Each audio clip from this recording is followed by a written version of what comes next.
Good evening and welcome to episode number 34 of About the Cards podcast, live tonight on YouTube.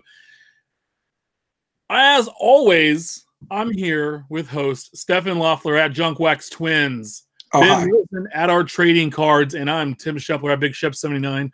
We are a podcast by collectors for collectors, and we hope to bring you a smart and insightful podcast discussing trading card collecting. We're live every Wednesday at 8 p.m. Pacific Standard Time on YouTube. We have a great new show. Intro to the show was created by Diego. You can find him on Twitter at CBSC_club. And he has a YouTube page, Sports Cards D-TOR, Sports Card Detour. So check him out and give him some love for making that. I hope you guys like that. You can always follow us on Twitter at About the Cards. We are available at iTunes and Stitcher. About the Cards, and make sure you subscribe to our videos here on YouTube and get a little alert when we go live. And I just want to say before I bring the guys on, we have some breaking news. Again, this is the third week in a row. I hope you're excited about it. Happy 123rd birthday to Yankee great Babe Ruth, who's number 2 on the all-time home run list behind the great Barry. Oh, it's 124, Ben. Outstanding. To the great Barry Lamar Bonds. Babe Ruth wishes he was Barry Lamar Bonds. So, well, you know, I'm no mathematician, but him being born in 1896, I'd probably say that's 123. Yeah, that's what I thought. But I saw 95 and 96, and I went with 96 because I saw it more often. So, who knows? He was born in 1895. Every official authorized biography has him for 1895. All right. So and you have, you know, for what it's worth, you have Wikipedia and other places have 1895. I've heard it both ways. So that'd be 100. Well, I know you like that, Steph. So all right. But baseball reference, for old TV shows. Reference has 1895. I don't know where you guys are getting 1896 from. Well, that would make him 123 years old then if it was 95. 95. Oh no, I forgot it's 2019 now. Good Lord. Yeah, so 123. He's 124. He was born in 1895. I don't know where you guys got 96 from, but those places are wrong. You know, hey, if we're gonna be wrong about one thing, let's be wrong about a dead man's birthday. How's your week been? You guys doing well? I'm good. Yeah, living the dreams. All right. Well, if you guys have nothing to add this evening, we're gonna get started on the week that was last week's releases. Real quick, I just want to point out I got a new cool Royals hat, all black and white, you know? Yeah, speaking of Royals hats. Thanks, Kansas City, for the World Series win. Yeah, Ben's going to get a picture on Saturday wearing a Royals hat. And, hey, Ben, you have to say something nice to me. Why don't you just start the show by saying something nice to me? You have 2 great best friends. That's a good decision on your part. I'm actually going to the movies with them on Friday night, so thanks. I was going to say, you didn't say which one of us. That's not about me, though. Like, you need to say, like, I'm a handsome man or I'm a brilliant genius or... I will say this. Every time I've had a personal issue unrelated to trading cards, you've been there to listen, and you're an awesome friend. And all jokes aside, because, you know, that's what we're here for, first and foremost, is to give each other, you know, nonsense. In fact, the bet that was that the Kings and Spurs were playing the other evening, and we bet that the losing team would have to wear, you know, you were being the Kings, I and the Spurs, whichever team lost, that being the Spurs, I'd have to wear a Royals hat, as you would have had to wear an A's hat. And I had tweeted out a picture of me at probably 9, 10, 11 years old at a local, you know, fun for kids place here in the Sacramento, California area. I literally have a couple pictures of me wearing hats as a kid outside of the A's, and it was like the Reds, Expos, White Sox, and Royals. So if I made this bet with Steph, I couldn't have tweeted out an old picture. And man, did all of a sudden Twitter's lighting up like I'm trying to violate the terms of the bet and get out of it. Don't you do that? It's like, dear Lord, guys, I'll wear it. I'm not driving 45 minutes across town to wear a Royals hat to satisfy a bet if we're going to see each other on Saturday. Sorry. In the meantime, you get a picture of me at 10 trying to look cool. Yeah, of course. You were trying to wear a Royals hat, trying to be cool. So as we hop in the week that was last week's release, we're actually going to go back 2 weeks. Topps Living for the second to last week in January, week 46. We sold just over 15,000 cards. It was the 28th best week at the time. That's the week that Mariano Rivera, he sold almost 9,000 cards, which put him in 20th place out of 138 cards. Michael Lorenzen, pitcher for the Cincinnati Reds, sold 3,200, put him 130. And then pitcher Jake Oradazzi of the Twins sold 3,100, which put him at 135. It was a real big week, but it was led because of Mariano. It was the same week he was announced as a Hall of Famer. And so I just wanted to, nothing was shocking here. I mean, Lorenzen and Odorizzi are just kind of, they're guys, right? They're, they play in the major leagues. They have baseball cards. But you had a Hall of Famer in there with him. Were you guys shocked at all? No, not really. I guess my one surprise is that it cracked under 10,000 for the week. Yeah. Oh, you mean you're spoiling some news here. That's the next week coming up. I thought Rivera would sell higher. I mean, if we're ranking the 100 and how many cards have there been now? 140 something? 141 with this last week. So Mariano Rivera needs to be in the top 5, at least the top 10, based on who they've made thus far. And he's not, which shows the insane correction that this set has taken over the last 3 months. Yeah. You almost have to kind of toss out or just maybe even divide by 3 with everybody that came in the first 2 months. Yeah, no, I wasn't real terribly surprised. And then we had last week, January 30th through the February 6th. There was the 47th week. As Steph alluded, there was only 49 or 9400 cards sold. It was the worst week we've ever had. The first week ever under 10,000 was so week 47 out of 47. Card 139, Zach Greinke, pitcher for the Diamondbacks, sold almost 3,100. Finished in 138th place out of 141. Card 140 was Brandon Crawford, shortstop. San Francisco Giants led the way. He was at a little over 32,000, which put him at card 132. And then card 141, Adam Frazier, second baseman of the Pirates, sold just over 3,000, place 139, so right behind Greinke.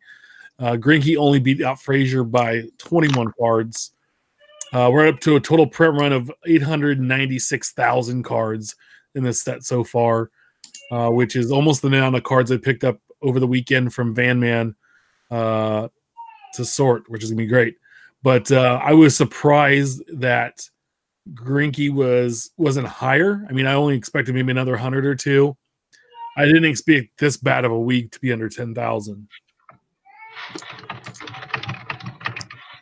Yeah, it's a pretty poor week, and I know it's the dead of the off season, but you think they would have been able to at least drum up what every other preceding week would have drummed up, but it is what it is, I guess. Yeah. Well, considering that you said Crawford sold 32,000 cards, I mean that's pretty impressive. 3,200 is what I meant to say. The fact that Greinke is the headliner and he outsold Frazier by 20 cards is ridiculous. But coming up, I know you're going to get into this week's here in just a moment, but the headliner this week is much like Zach Greinke. They're just kind of vanilla. They're all stars and they're great players in their own right, but collecting wise, they're just. I mean, who has a Zach Greinke PC? I'm sure there's a couple people out there, but I don't think anybody was running to Topps.com or eBay to pick up a Greinke, and the numbers show. Well, no, and I mean, I almost, as a Giants fan, collecting the Giants cards in this, I almost forgot to buy Crawford. I don't think I bought him until like Saturday. I totally blanked on it, and because the week just didn't inspire me to go out right away and pick it up, and I've been all over it. So other releases we had this week: 2019 Topps Series 1 Baseball Hobby and Jumbo. We're going to get into that a little bit later about some updates there. We also had 2018-19 Upper Deck SP Game Used Hockey. 2018 Panini Limited Football, 2018-19 Panini Donruss Optic Basketball, and then the 2018 Leaf U.S. Army Football Vault of Mixed Products, which has yet to see open, but I kind of want to because it sounded very interesting. We'll move into hot off the presses. This week's new releases. Topps Living for February 6th through the 13th. It's the 48th week we've had, and I think this is the first week that they're going to count as the beginning of the season week because of what happened. So card 142 is Freddie Freeman, first baseman, Freddie franchise of the Atlanta Braves. He's our 7th Brave. Card 143 is Ryan O'Hearn, first baseman, rookie of the Kansas City Royals, our 3rd Royal and our first rookie of the 2019 season, which tells me his autograph is going to be in every product all year long, and it's going to be $3 an auto, and I'm just going to load up. Sir, they don't do that, do they? Oh no, he didn't live at Topps headquarters for like the last 2 months. And then card number 144, Jed Jerko, the 3rd baseman of the St. Louis Cardinals. He's the 6th Cardinal, and still the Cardinals have 6 cards and no real stars. So interesting. 4 rookies, him and I forget who the other guy was they had. But what do you guys think about this week? I think our lack of an opinion kind of gives away our opinion. Well, I'm excited there's a Royal. It's kind of lackluster. And nothing against Freddie Freeman, Ryan O'Hearn, and Jed Jerko, but it's just not a huge ultra major name that I just have to go run out and grab right now. Yeah. It's not a living legend. It's not a hot off the press player. Not a major name, really. Yeah, no, I'll pick up O'Hearn. I'll pick up a couple just to one for my little rookie PC that I have going in this set, and then one for the Royals one. But that's really it. And I'm not super excited to add the card. I'm waiting for George Brett to come on, and I can just cash the paycheck and then just go and see how many Bretts I can actually buy for that. So yeah, this is the second week in a row that I have no desire to buy a card, honestly. And as I just mentioned about Greinke, Freeman being the other vanilla star, is he's probably underappreciated in the hobby, honestly. But it's nobody's running out there. But there are going to be weeks like this, and there's probably going to be more weeks like this than not, just because you're going to have. I mean, Greinke deserves a card in the set. He does, and so does Freeman. Yeah, and so did Goldschmidt. Prior, we've talked to him about him being a Diamondback prior to having been traded, and they didn't get that in. So, unfortunately, we're probably going to see a lot more, especially during this off season. I just think for the next 8 weeks, we're probably going to see more Freemans and Greinkes be added. No, yeah, I just I'm still upset about the stupid Goldschmidt not being involved as a Diamondback, because they should have used these last 2 weeks to augment the headliner by bringing in an 80s fan favorite, which we've talked about before. If they brought in Dale Murphy would have sold 10,000 in a blink of an eye. You put Murphy with last week with Greinke. You put Edgar Martinez. Yeah, I mean, why aren't they continuing to do after Rivera? Why didn't you continue to do the rest of the class? Yeah, I think we all know why. But even like Lee Smith or Harold Baines, who we've talked ad nauseum as well, why not put them in there with Freeman and Greinke? We'll see. Poor transition, but much like these Oreos, there's just a lot of fluff going on lately, and sponsored by Oreo. Give us some substance. Give us some cookie. Yeah, no, and I think, but you look at the Cardinals, and this is my problem with it. They have such a storied history, so many Hall of Famers and well-known players. The 2 veterans they have, Paul DeJong, Jed Jerko, and then 4 rookies from last year. Right. I mean, not even one of their Hall of Famers, not even a Jose Akindo, who's just like a fan favorite guy. And the other thing too is it's not like the set is open ended, so it's not like you have to throw all these guys out there right now in order to beat a deadline. You're throwing these guys out there for what? I mean, if Jerko leaves the Cardinals, is anybody going to be sad? Like we've talked about Goldschmidt and a couple of other players that should have been made with a specific team. Are you going to be mad if you're a Cardinals fan? I wouldn't. I mean, look, Jed Lowry, somebody who's probably comparable name-wise in the local market, did get an A's card. Now he's a Met. Would I be upset that Lowry never got his A's tops living? No, because it's like, come on. Yeah, it's not the end of the world. Yeah. So Steph's not sharing Oreos with his mom. He should be. That's a bad son. To be fair, Angela bought him and just brought him up before the show started. So if you want someone, bring him down in a bit. Also this week coming out is 2018 Panini One Football. It releases on Friday. It's $125. Panini's keeping it real simple. One pack, one card. One autograph card. According to Panini, 85% of the cards in the product are autograph patch cards. The remaining 15% are autograph patch cards using stickers. But that's interesting because having autographs on patch cards to me is interesting because most of the time you don't have autograph patches. This product does have on-card autographs without relics. The main autograph is the bronze, which is out of 49 and has kind of an artistic style. And there's also red, gold. There's a bunch of other 5 other colors here. And they have hard signed rookie autos as well, which are numbered to 199 or less. And there's also. And I got a screen share here real quick. Yeah.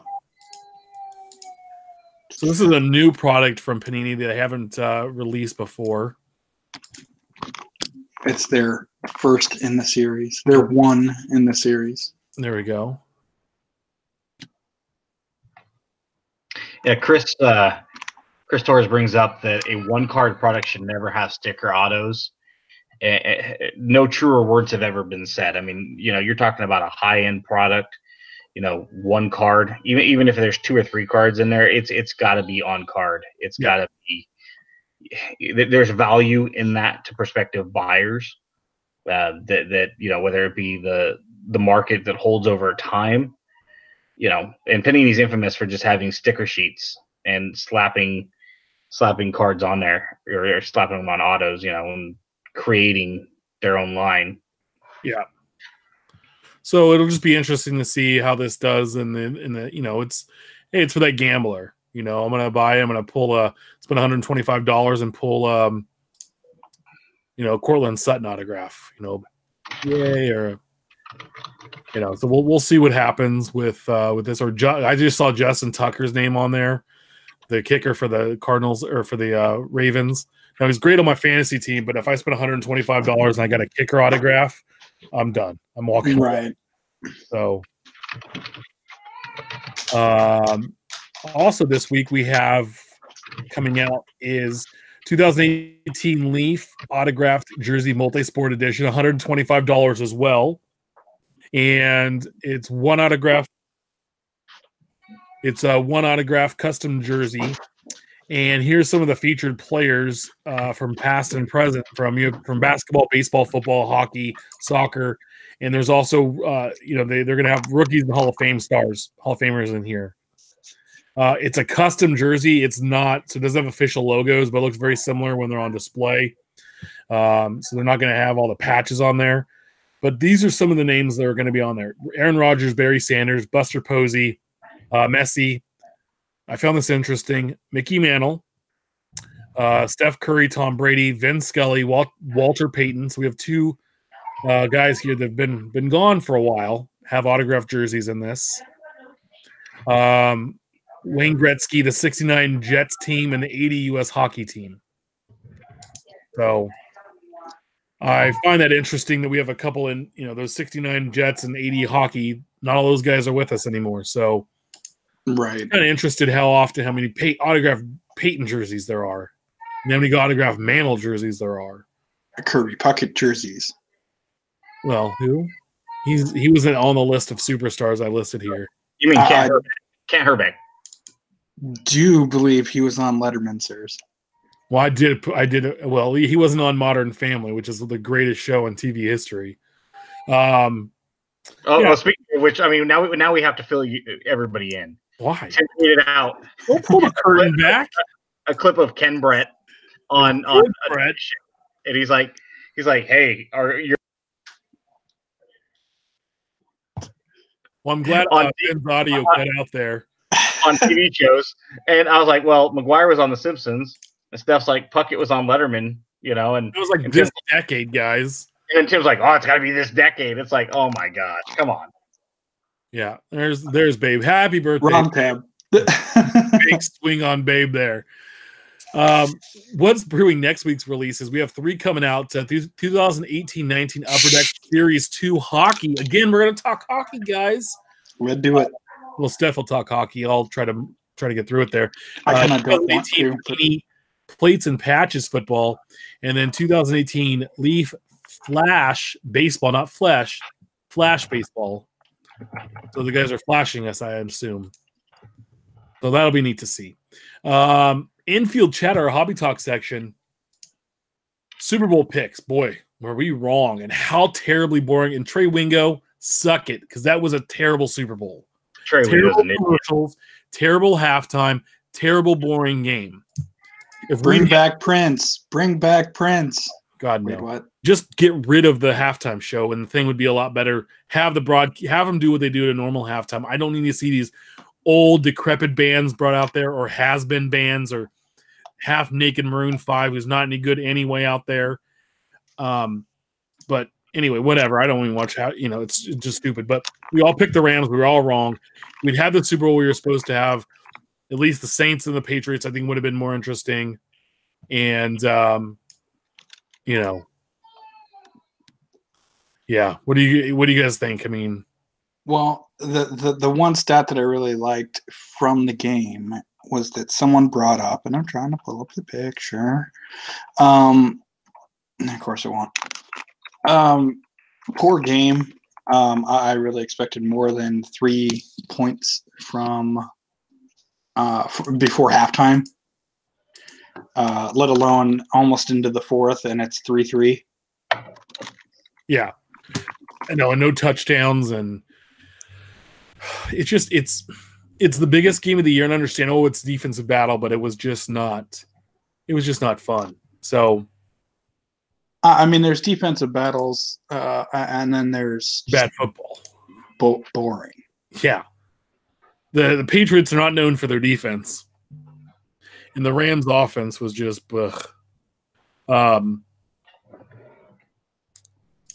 I don't know. Another thing too is, as I saw it, and I don't know if this is a thing, breakers wearing latex gloves while opening packs. Like, I saw it was on Twitter. Sometimes they'll show the videos of people breaking and things that you're interested in or opening on videos. And I saw a guy opening pack. He had like black gloves that I've seen like chefs wear when they're prepping food. And is that a thing? Yes, it is with Chrome cards. He was opening contenders. No, well, that's the thing is a lot of breakers have gone to that with Chrome because of the Chrome autos. They're trying to protect the integrity. But yeah, if you're opening Series 1 contenders, something like that, it's like, come on, now you're just being a knucklehead. Creepy. So Steph posts this thing up. It's getting weird. It shows how if Alabama's won the title, that's the year the Patriots lost the Super Bowl, and vice versa. And it's happened now, what is that, 6 times? 2012, skips 2013, 2014 to present. Yeah. So Alabama should win the national title this year. Interesting. Well, that would be interesting because that puts Brady at 44 years old in 2020. When the next time the Patriots would win, then. Yeah, I just saw that Chris wears gloves. Don't judge. Yeah, I'm judging. We're gonna judge, buddy. Love you, but sorry. We're gonna Aaron judge. The judge has spoken. I saw a note today that Topps Tribute. I think Ben shared this. has been pushed back to July 28th. It was originally slated to come out the end of February. That was me, but oh, that was you, Steph. I'm sorry. I knew it was one of my great friends. Same thing. Yeah. I basically what you did there by saying it was me and not Steph was you basically committed a pass interference at the 5-yard line in under 2 minutes. Mm. That wouldn't happen, would it? Wasn't a big deal, so we're just going to move on, pretend like it never happened, and didn't hurt anybody's feelings. Let some people be salty. I mean, this is what's fun is we are literally one release into the new calendar year. Series 1 has come out, Tribute's on deck, and it gets pushed back not a week or two, but half a year. It's Right. like, so here we go. What's going to happen when Heritage comes out at the end of the month? Is it getting pushed back in March? Which it's possible. So basically, put it out. Whatever you do to keep track of the next release, don't do it in any permanent ink. No. And I mean, outside of some of the obvious ones, like opening day is obviously going to come right around March. Series 2 is going to come out somewhere around June. Chrome right around that time period. But for the most part, some of the other stuff, some of the slightly higher end stuff, we're going to talk about something coming up here in a few topics, but maybe that has something to do with it. Yeah. I think that's a big thing. We kind of tease. It's really bad. It's almost like starting a movie, and you've got everything ready to go, and you got all your snacks and everything, and then you start the movie, and 5 minutes in, the credits are still rolling as they're introducing the movie, and you're like, I gotta pause it, I gotta pee. I mean, it's like come on. That pee, it was from some bad Taco Bell, or you had Chipotle for lunch, and it's like, dude, you had time to prepare. You've announced it. It's like, okay, when this happens in July and you push it back till September, whatever, things are going to happen throughout the year. But come on, it'd be funny if they released this in retail. Triple Tud's never been a retail product, but like what they did with Archives, and they're like, oh, we'll let the retail out, and then we'll send the hobby out in a few months. And anyway, like Contenders this year too with Panini. I didn't know this was a thing, and maybe I'm just stupid. And I full credit, went to public school. I went to Chico State, and you major in partying there, and you minor in everything else. But at MJPMKE Matthew Priggy on Twitter, a great follow, big Brewers collector. So you need to follow him. He tweeted out, Card Nation, do you know about the number trick to determine into which page pocket a card will go? All you do is add the digits of the card number until you're left with a number 1 through 9. So card 287, 2 plus 8 plus 7 is 17. So 1 plus 7 is 8. So it'd go in the 8th spot. It's the magic of the number 9. 9 is one of the most unique numbers out of all of the numbers, and that's why something like this is cool. There's so many different things. Being a numbers guy myself, there's fascinating stuff that surrounds the number 9. This just happens to be something that benefits the hobby, and it's awesome knowledge for those that didn't know. I don't know why I never shared it in the past, because I'm too busy arguing with people, probably. That's probably true. Well, and it's one of those cool things that, for example, if you're looking for Harmony Killer Brews 55 tops, well, it's 124. 1 plus 2 is 3. 3 plus 4 is 7. So it's in the 7th slot of whatever page, except that those are slightly oversized and an 8 pocket page card binder page. But, as an example, and then going to a show and looking through someone's binder, or going to the whatever page, and you automatically know which slot to look at. Yep. That's that's just neat. So also Matthew's a really good follow. So definitely keep him going. He's a big brewer collector and brewer guy. So check him out. Now, this next topic here leads into, I think, a bigger thing we're going to talk about here in the show. But Britt Williams sent out a tweet a few days ago saying, I canceled my 80 cases jumbo order from Series 2, and I know others who are not ordering it as well. I'm sure cases will still sell, and perhaps sell, and perhaps they will make changes, but I can't afford to take the chance without more info going into it. Not again. And he kind of continued to later on tweet everything. The insert changes would have been nice to know at pre-order. He's talking about Series 1 now, but it is what it is and across the board. But the removal of 50% of the numbered parallels, adding them to Hobby, which already has exclusives and good value, zapped the value from Jumbo. And yes, there are no SPs.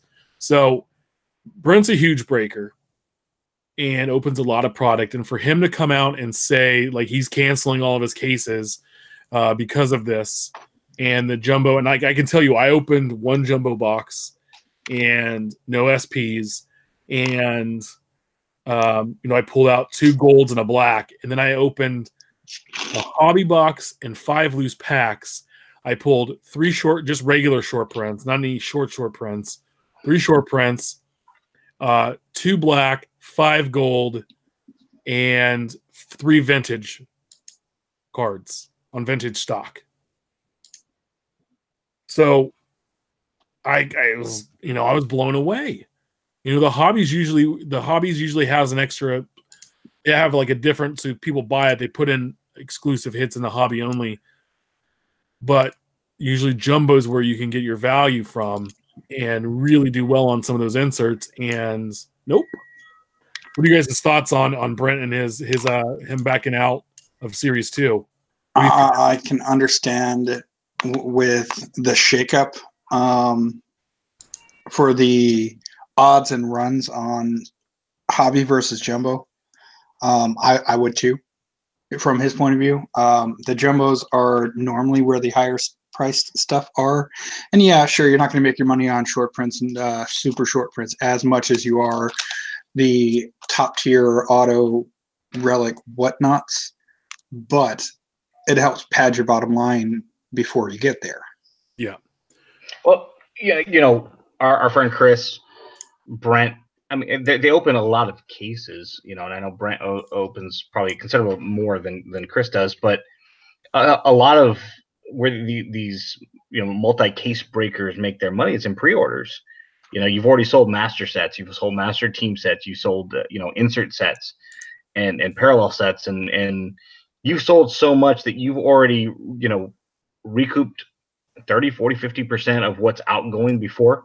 And then, for them to drop this bomb on Brent's lap and other breakers, that, sorry, the odds aren't in the favor. I had mentioned in a Facebook group about the fact that, master sets are going to be harder to put together. And somebody's like, if there's more being made, it's going to be easier for me to put my set together. I said, oh, on the contrary, it's actually going to be harder. And I tweeted that out as well. And the reason being is there's going to be a lot of this product that doesn't get opened, and it's going to sit in warehouses. And so even though the same amount of inserts have been made and the gold parallels of 2019, they're still out of 2019. There's 2,000 of each of them. How much of this product is actually going to get opened? And we've talked about this in the past, and I don't have a problem with anybody canceling. I mean, Brent's going to be sticking his neck out a lot of money. Yeah. And I agree with Ben on the products sitting on the shelf. And so that's why I stopped buying, because I thought about buying another box or two. And I'm like, you know what? I'm just going to wait, because this stuff's going to sit and blow out, and my local card shop are going to have, put on a great deal on it. Because he has our LCS, and I saw blowout. I mean, they had Jumbo boxes of Series 1 last year for $60. That's 40 to 50% off of what they were they came out and release. And why wouldn't you go buy a box of that and set it aside, or hell, open it up? But I was really upset, because when I opened my box of Jumbo, every year since 2012, when I got back into the hobby, I've bought my Jumbo box, I've been able to complete that series set. This year was the first time I bought a Jumbo box that I wasn't able to. I was only missing one card, but I was still missing that one card. And again, it was just led to another disappointment into what Jumbo was this year. And, we talked about this last week a bit, and I talked to Ben a little bit more about, I was just kind of like disappointed a little bit. I opened it and I was like, okay, cool. And I, whatever, but it wasn't as exciting, and I didn't have as good of a time with it as I have in the past, getting excited about the hobby in the new year. So it was just kind of a But conspiracy of sorts. I wonder if they didn't if they almost intentionally took it out of the jumbo boxes and put them in our next topic. Yeah. Well, and Chris points out that jumbo cases are worth no more than $300 at the moment. And you're talking 6 jumbo cases. That's $50 a box. Right. And that's the thing is, ever since I got back into the hobby, and Tim, you also had a similar hiatus, knowing going into it, okay, jumbo is going to cost more. And the reason being is I'm guaranteed a set, first and foremost. Whether you're going after the set or not, you're going to get one. And then 2, you're what generally in the past you've gotten like 3 hits, auto and 2 relics or something along those lines. Yeah, usually an auto, you're in an auto, a relic, and some kind of a manufactured piece they've done. Right. Yeah, and then you're going to get a considerable amount of inserts, probably not enough to really piece together a set, but of any one particular insert, but you're going to get a good stack to put you in the right direction. And that was the beauty of jumbo, and that's why you're paying $110 instead of $70. And then the issue now, as we've talked about, is that the super short prints, the ones that everybody's after, are in hobby. The jumbos get the short prints. Good deal. Well, the short prints are selling for what? Anywhere from a buck or two to $8 to $10 on the high end. And the super short prints are $40, $50 and up. At least, immediately off the press for the first 2 or 3 days, before they kind of the market starts to correct itself. Yeah. Well, Chris is saying here that the hobby's loaded. We had him on a couple weeks back, and he was talking about this and opening the product, and he said he's getting 60 plus gold cards per hobby case, and jumbo was devoid of them basically, and he only ended up with Cubs postseason and Red Sox World Series inserts. So, like, what the hell happened? This is a big deal, man. This isn't like, we've talked about Allen Ginter and the missing wood cards, which I know are a big deal to those who bought those because they're one of them. That's a big deal. But at the end of the day, the rest of the cases still netted what you assume that they would. Yeah. So you can kind of recover. I mean, this is a big deal. I mean, people that ordered 80 cases, I don't know what Brent's case count was on Series 1, but you're talking about. It was almost I think he said 120. He was trying to sell them off. Yeah, and you're not getting any kind of a thing. And you have to put your tail between your legs and go to all your customers and say, you've given me money. What do you want to do? Do you want a refund? Do you want a partial refund? Yeah. This is a big deal, and we're going to use Brent as an example because he tweeted a lot of this information out. But he had mentioned to me in a private conversation, and I'm sure it's okay that I share this. His sentiment was, I feel bad for the eBay sellers and other sellers who have already pre-sold, which is another thing he does on eBay. He's like, thankfully, I personally did not list anything on eBay quite yet. And he goes, so I don't have to worry about all the eBay issues now. But imagine the countless people that were no longer capable of fulfilling orders. And I go back to that conversation with the guy on Facebook that's like, oh, there's so much more product. It's like, no, there's more base. And all the inserts and parallels are going to be spread out. And there's going to be a significant amount of this that will never, ever be opened. At least not anytime recent. To dumb it down, it's like, okay, instead of it being like, say you're going to make peanut butter sandwiches, right? And you were going to normally made 100 of them and had one jar of peanut butter covered your 100 sandwiches. Well, now you want to make 200 sandwiches with 1 jar of peanut butter. So that's a lot less peanut butter per sandwich. So I love peanut butter on my sandwich. Think about that, though. And I like me some peanut butter. Right? Yeah.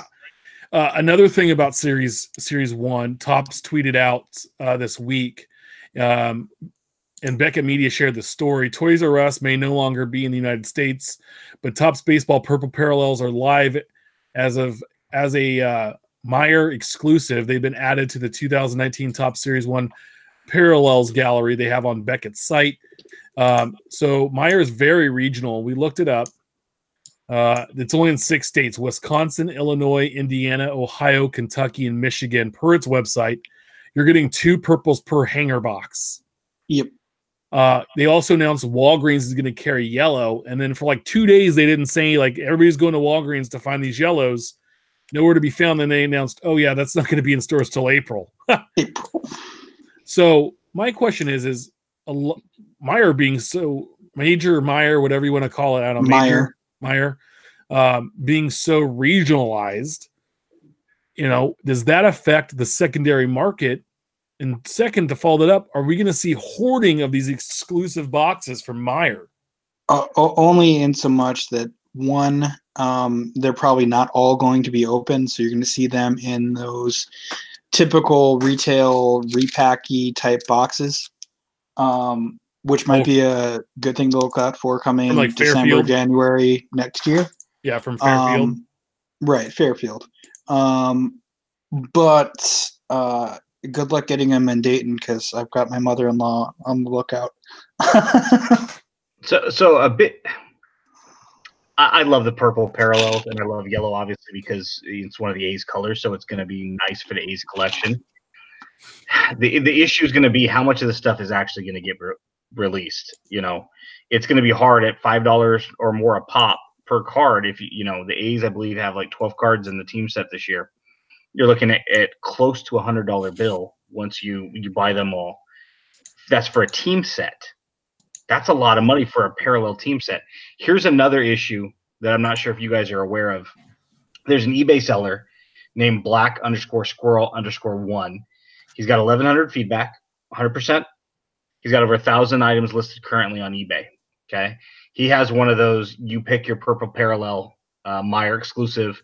Read description. Okay, if you look it up, this is his description.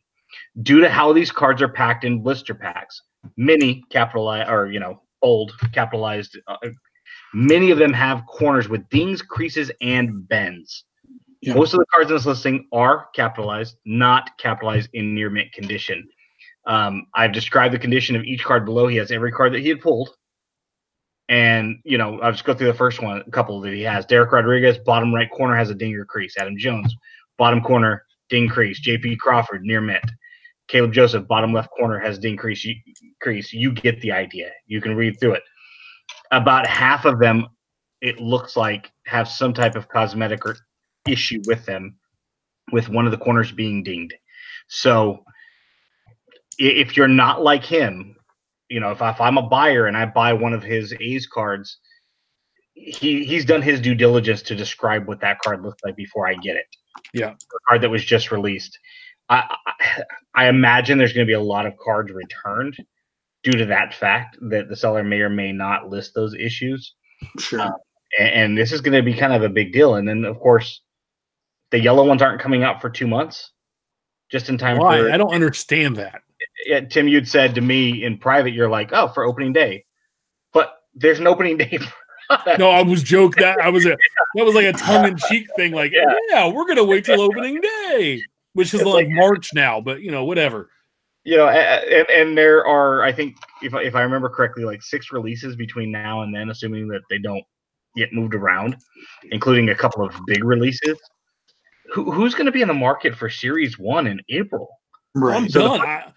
I'm done with Series 1 already. It goes back to the whole archives thing from last year, where by the time Hobby hit, most everyone had already got all of their needs out of retail. What's going to end up happening is the yellow ones are going to be ridiculously hard to come by and or expensive when you do. Well, and I'm a beneficiary of archives being messed up because I bought in December I bought that hobby box for $60, and I pulled out the Bo Jackson. It's a glorious Bo Jackson 87 rookie autograph. Like gorgeous card. Mm-hmm.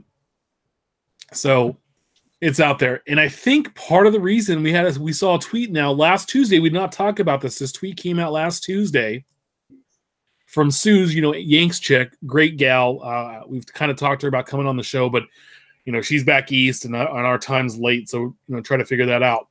But she tweeted out on the last Tuesday, job opening at Topps brand manager marketing, which is the department responsible for marketing, development and implementation of a variety of customer marketing tactics and some more details. So their brand manager job, and I pulled up the LinkedIn. If you want a job, just the job, it's on LinkedIn, and we'll share that.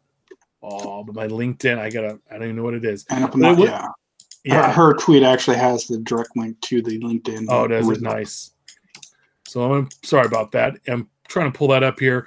But no, it went through all the descriptions of this. So it's essential job duties and responsibilities is knowledge of assigned digital media channels, customer trends, business needs, and a way to connect and engage with customers, establish a brand strategy and execution across all platforms, create and manage marketing plans, budgets, manage annual planning with key MLB and MLB clubs, Star Wars and other entertainment properties, challenge the status quo and constantly look for more efficient and effective ways to go to market, driving increased consumption of the hobby retail and .com channels. And it goes on. And requirements, you have to have leaderships. You have to hit the ground running. You have a strategic. You have to identify white space opportunities, so like new customer segments. You have to have communication skills, innovation, a bachelor's degree, 5 years of marketing, and a strong track record. So the thing is like, why do they all of a sudden need a new brand manager? Is it because they've really dropped the ball in the last 6-8 months? Maybe it's time for me to apply. And if they'd wait long enough for me to sell my house and move back to, New York, I mean, they need somebody who's got their pulse on the hobby. They don't need just somebody that has. You have to have industry knowledge. You have to be passionate about the industry and understand consumer market and market segments and yeah, like I said, trends and what the consumer really wants and is asking for. You can't just throw this crap out there. They need somebody, like when I say like one of us, that's a big group of people to pull from, not just the three of us that I'm referring to. There are hundreds, if not thousands of us, quote unquote, but they need one of us to go out there and be the brand manager. I mean, there's a lot of, and I'm a Topps apologist. I've defended them a lot on Twitter, and from the hobbyist in me, it gives me the right to say something. We all love this hobby. No, Steph, what are your thoughts?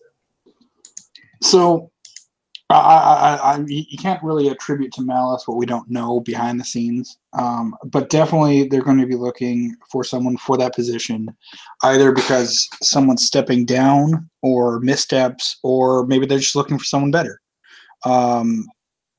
But it seems interesting that it pops up now. Yeah. Okay. Sorry, I thought I heard you say something. Oh, no. It seems interesting popping up now that the issues have been popped up. That's way too obvious a attribution. But as Ben was saying, it would make sense for them to hire somebody who, much like another company, found somebody who knew a lot about the hobby, sought out their sources, and hired them. As soon as they deliver a computer, they'll be in business. Yes. No, I agree. Like, there's just been so many things, and over the last 6-8 months, that's just been really odd with missing cards or bad collation or where are the wood minis release dates? Yeah, the wood minis, the stuff with the short prints and flagship. Which, man, it's not like flagship's a new product. It's not like they even have the same or layout platform for this for the last 10-12 years. What, Ben, I can answer your question. Myers usually has the cards near the toy aisle. You talking about what Chris and I were talking about in the chat? Yeah. No, so Chris had said that brand exclusives are good and bad for the hobby. What I'm saying is, you're talking about. His point was there's stores that are not national. Walgreens. Sure. We don't know if every Walgreens get it, or if it is a regional thing. My point to him in the chat room is, are we talking about one facing? What are the schematics going to look like? What type of recognition will there be to the casual customer? Because that also plays a factor in it. Just because it's in Meijer doesn't mean it's going to be in a noticeable area. Just because it's in Walgreens, where are we talking about it being by the check stands? No, it's going to be the toy aisle, because that's usually where Walgreens has them tucked away. Yeah. Well, see, and that's the thing is, you're talking about one facing, probably, where that might be high, or they're just going to be in Walgreens and Meijer, and then they're just going to sit, indefinitely. We don't know until the stuff is out. And if anybody is out there listening that has been in a Meijer, that has seen, the representation, we'd love to know. Yeah. Just to kind of get an idea. Well, Chris brings up a point. It's the pack out company, and it's real about, where these wood minis and some of these other things went. But, if Topps want to do their due diligence, they would then go to that company and say, hey, listen, you're letting us down on this. We set up a certain thing that we wanted you guys to do, and you've messed it up. Now you're making us look bad, and it's costing us customer service issues. And then Rich Frank asked, did Topps ever get sold? And yes, it was back in 2007 when Eisner and Mass and Dearborn partners bought it in October of 2007. Steph's given some great notes here, but it was the candy division. And if you go back, we talked about this when they had their open discussion at the National, when they brought up the Topps minis and the Topps wood missing. So it's just, there's a lot of things going on with brands that they've, releases they are usually really on top of that have gone wrong and sideways the last year. And we'll see. Moving on to some more, and we don't like to be negative in the hobby, but we want to make you guys all aware of this because we don't have any dogs in the fight. We don't have any, the only thing we're in this hobby for is to collect and enjoy it and have a good time with it. And that's why we have the show. We're not sponsored by anybody. We don't plan on it. We want to be able to say and do what we want on this show, good, bad, or the other indifferent about card companies, the releases, about what they are. There's a collector that filed a class action lawsuit on redemption cards. So this was first reported by Sports Collectors Daily. Rich Mueller wrote this article. It was released yesterday. Check out his site. So Kevin Bashir, a collector from the Dallas area, has filed suit in federal court. They're in federal court. They're accusing Panini of violating the state of Texas Deceptive Privacies Act. So a lot of this comes from his article. You need to check it out. Bashir and his attorney filed a punitive class action lawsuit last week alleging the process often leads collectors holding the bag when promised autographs that never materialize. He also claims expiration dates on redemption cards shouldn't be allowed and that the stated time of 4 to 8 months for receiving an autograph after inputting redemption card data is often ignored. There's a quote here: the delayed or failure to redeem causes damage to the punitive class because the redeemable cards are more often than not of players whose cards are in high demand at the time of receipt of the redemption card. A delay can cause the value of said actual card to diminish, and of course, failure to supply card to ever supply the card, the actual card causes additional damage. Bashir claims he has an expired redemption card from 2 years ago and brought the claim to court on behalf of thousands of consumers. He's asking for compensation and punitive damages for all class members as well as attorney fees. Panini's not yet filed its response to the suit. So my thoughts, guys, about this, I want to kind of lead off here. I think he's, you know what, if he wants to pay it and go forward and sue him for this, I definitely get it. I guarantee there's probably some kind of language that's hidden on the pack or somewhere on the box that states to go screw off. But I agree with him. Hell, go for it, because there's sometimes that some of these guys are waiting years for it and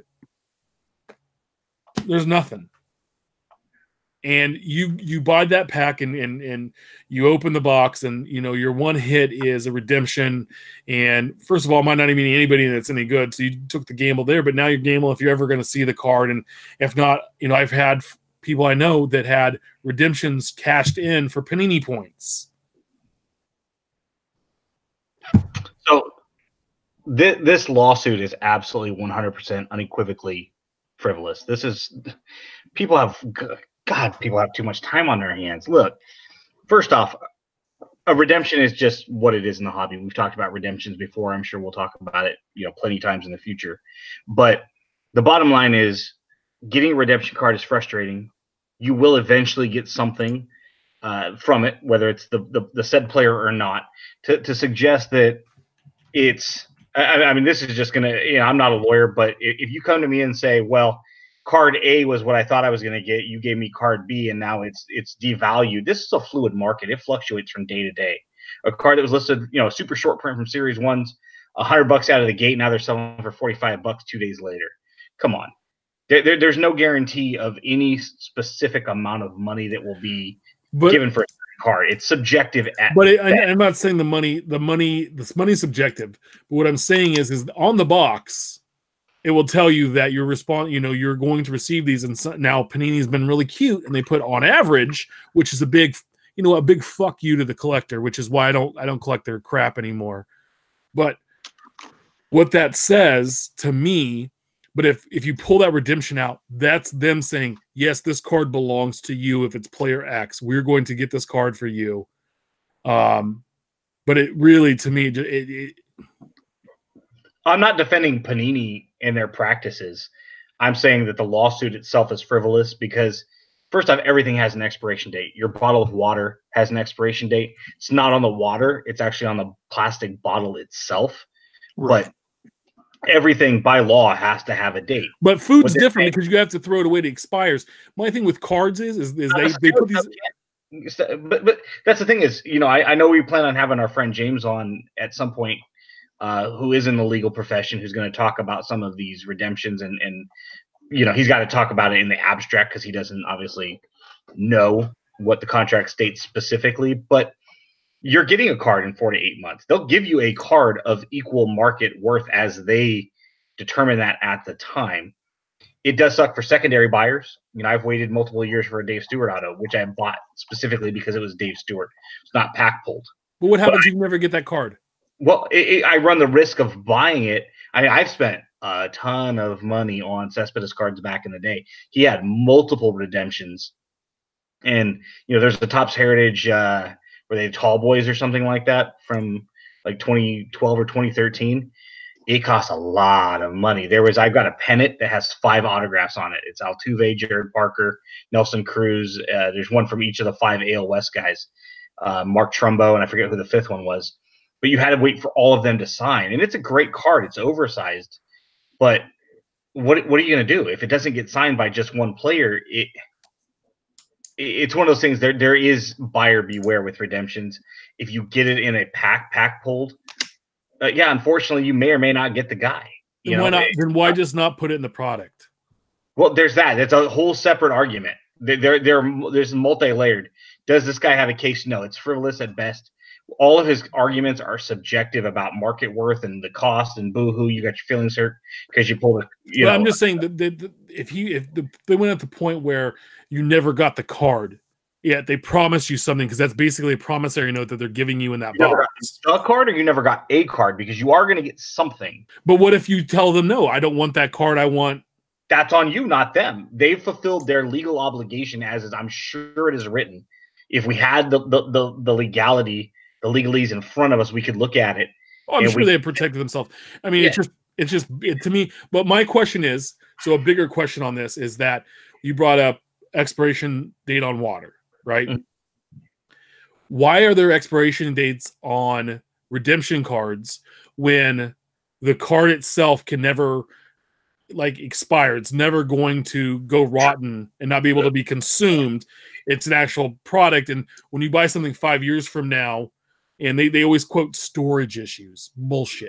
Yeah, right. I think Topps mentioned that at the Nationals, did they not, when they asked about redemptions? We don't have anywhere to put it. Well, what do you expect them to indefinitely have it? I mean, it sucks if you're here 2019. But 2 years, you can't do 5. Usually most product at this point in time with autographs most of it's being opened within the first 5 years. Sure. But sometimes these things are like 18 months or 2 years. And even then, sometimes the redemption isn't fulfilled by that 2-year period. Here's the thing, though. Your only option as a consumer is to not buy it. We go in knowing that Panini has or Topps has a 2-year window. Don't like it? Whatever. Don't buy the product. Don't buy the redemption in the secondary market. That's the rule that they've put in place. It doesn't matter. Again, it's multi-layered. We're arguing something that he's suing because he got his feelings hurt.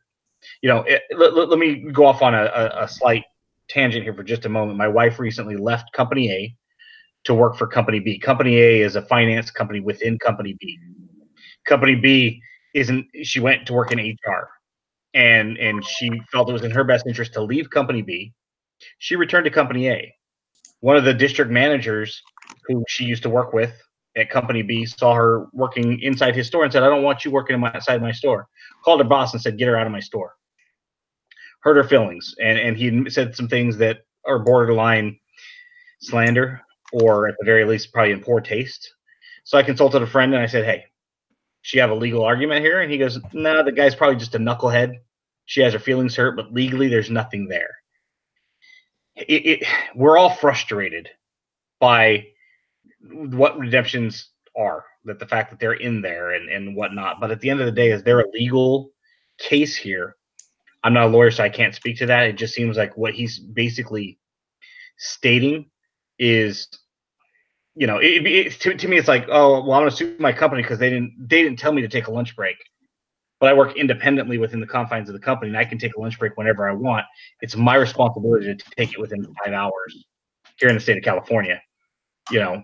At what point do we look at it and go, if you don't like the redemptions, you don't like their expiration date, then just don't buy the product.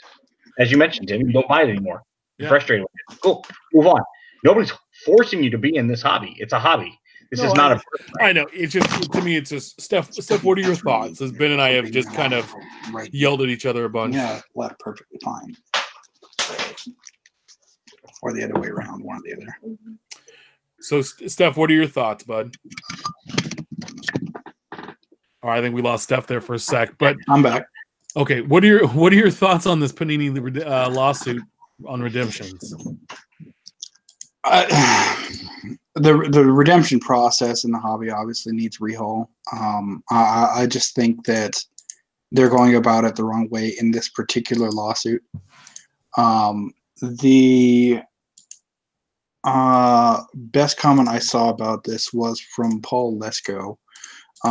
Lawyer kind of keeps everybody afloat as far as ongoing lawsuits within the hobby.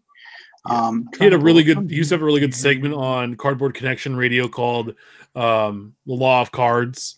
Right. And he was on once a month probably on that show. God, I missed that was a good show. I didn't aspire to be that good, but he'd always come on. So yeah, what did Paul say? But he added that Panini's response, because one person files and alleges, and then the other person and/or company has a chance to reply. They're probably 60 to 90 days out because they got to look up, research, find out everything they can about the person, their account on Panini's redemption website, see what all they have in their system. So if I'm not mistaken, they allege there was a racing card that they didn't receive. Look into that. Look into why that didn't get made. Panini has some time to do their backup and their research, their due diligence. He wouldn't be shocked if similar lawsuits pop up against other manufacturers, Topps, Leaf, for example. And added that, forgot to say that the case is adding. I know I shared it in the YouTube chat, but I forgot to say case is seeking compensatory damages for all potential class members' attorney fees and punitive damages. Consist of hundreds of thousands of consumers. Well, I don't know necessarily about hundreds of thousands. Sure, thousands. And that I wouldn't be surprised if it gets dismissed. Me personally, not Paul's case, just because, as Ben pointed out, it's kind of frivolous. Well, yeah, I think in his particular argument. Yes. No, I think it's an interesting thing but who else doesn't this lead to somebody else having an idea and having maybe a real case and going about it a different way? There's more than one way to break an egg, right? To relate it to sports, the original initial case, however you want to argue it, whatever you want to think about it, the original O.J. Simpson case, declared innocent, let go. Civil case comes up, same arguments, different people, gets found guilty. Same thing, different arguments. Yep. One was successful, one wasn't. Depending on which side Well, you want to go on, there's your answer. Without getting too far off topic, one thing Paul did say too, I believe, if I'm not mistaken, was that Panini probably has this in a drawer. Topps probably has this in a drawer, waiting for a lawsuit like this to hit. They probably have their T's crossed, and they're ready to go. They'll probably take every bit of whatever the legal term is, as far as timeline goes. If they get 90 days to respond, they'll probably wait till the 89th day, and then say, well, here's all of the legalese that allows us to do what we do, and that this case is frivolous. We were going to try to reach out to Paul today, but it was a little too late. This story kind of hit us a little too late into the week for us to be able to get him on the show. And I think Tim had mentioned probably want to wait until we have a little bit more information to have Paul on, maybe even after Panini responds, so we know whether or not this is going to court or whether it's going to be dismissed. And then we'll move forward and maybe even have Paul on multiple times if A, he's willing to, and B, it does go to court. We'll kind of get some play-by-play. So a couple final questions here. Would you join a class action lawsuit versus Panini or any other company in the hobby if it were to come out because of something like this? Just real yes or no? No, it's frivolous. But if I wouldn't, just because there are processes to get things replaced, and yes, it says on average, and yes, you're guaranteed a certain amount. However, if I pull something and it sits on there for 6 months to a year, I've had decent track record at getting things replaced with both Topps and Panini and Leaf. That's I just go and get it replaced. No, do you maybe think that's just me? Yeah. And not some random Joe nobody Twitter account. Big difference, maybe, sure. Yeah. But that's me. I mean, I just go get it replaced. Yeah, I did the similar thing on one that was a Tommy Lee autograph from Allen and Ginter that was never going to get signed, is what I was told. And I ended up getting like 3 autographs in replacement. So see, that was that sub-argument with, sorry, just real quick. Difference between me waiting on a Dave Stewart is that was a card I sought after, and I was willing to wait as long as it took to get that card signed, versus pack pulling something and going, hey, I'll wait 4 to 6 months to give it ample time to be signed. It's not being signed. Give me something else. That reminds me of a Penny Marshall autograph I pulled out of there. So maybe I should put that on eBay and put Rip in the title. Does this help or hurt the hobby? The lawsuit itself or the redemption process? Well, the redemption process is hurtful, but the lawsuit. The lawsuit doesn't. It'll probably end up getting tossed out or a minor settlement out of court. Yeah. It's not going to change anything really, outside of maybe some wording. Yeah. Okay. Well, real quick, and some of this too was brought at Fat Packs Podcast. So another podcast does this, and that's run by Eric Norton, the handle. He's the collector suing at Panini America over redemptions. I think it's ridiculous. What are your thoughts? He's never deleted. It did? Yeah. Eric worked for Beckett, so it might have had something to do with. Yeah. He's never going to say anything bad about Panini, Topps, Upper Deck, anybody. He's going to suck on their balls all day long. So nice guy, but that's what they're going to do because they have to, because he works for Beckett. Well, he's and directly affiliated with. Let's hypothetically say I moved to New York and got that brand manager position with Topps. Hypothetically, you don't think that affects what I can and couldn't say on a show like this? Yeah, no, we'd become a lot better friends. Oh, sure. No, but seriously, I mean, does it affect the hobby? Yeah, it raises short-term awareness. It's kind of like anything that happens in the world of politics is a hot topic button today, but then something stupid happens tomorrow or something sad, and we have a very short memory. We have the memory of goldfish. It would be different if it had legs to it, I think, but it doesn't. Sure.